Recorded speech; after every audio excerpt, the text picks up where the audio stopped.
ఇక్కడ నేను చెప్పినట్టుగా కొన్ని కేసులు ఉన్నాయి, మీ మీద ఉన్నాయి. కేసులు పెట్టిన వాళ్ళు మీరు ఒకసారి లేండి.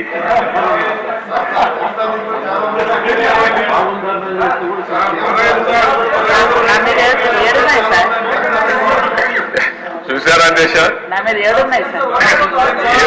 7 కేసులు ఉన్నాయి. అంటే రాజకీయ పోరాటం చేసిన వాళ్ళందరిపైన కేసులు పెట్టారు. అంటే ఇంకెప్పటికీ బయట రాకూడదు అనుకున్నారు కానీ నేరుగా ప్రజలు ఆలోచించి అసెంబ్లీ పంపించారు అధ్యక్ష అందరినీ.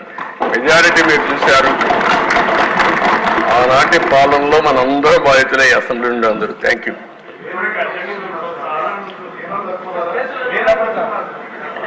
నెక్స్ట్ మీ ఇంట్లో నారాయణ గారు చెప్పినట్టు ఇది నేను చెప్పింది వాళ్ళ పేర్లే ఎక్కువ టైం అవుతుంది చెప్పలేకపోయాను కానీ ఇంట్లో ఉంటే మన పెళ్ళిళ్ళు పిలిచేవాళ్ళం కుటుంబ సమేతంగా.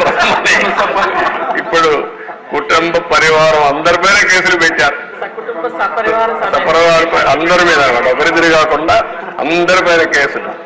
అంటే ఏ విధంగా హెరాస్ చేశారు. ఈ రాష్ట్రంలో ఎవ్వరు వ్యాపారాలు చేయడానికి వీలు లేదు, ఎవరు బయట రావడానికి వీలు లేదు, ఎవరు మాట్లాడడానికి వీలు లేదు.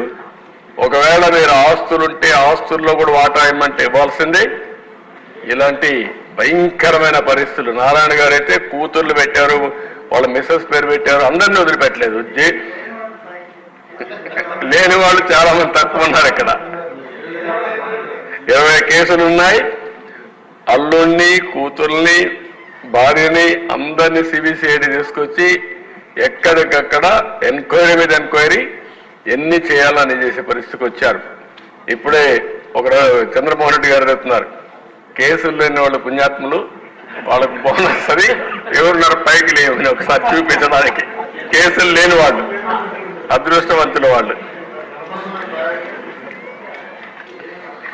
చూసారా దేశ కేసులు లేని వాళ్ళు వీళ్ళు మాత్రం మెజారిటీ బాధితులు. Okay, thank you.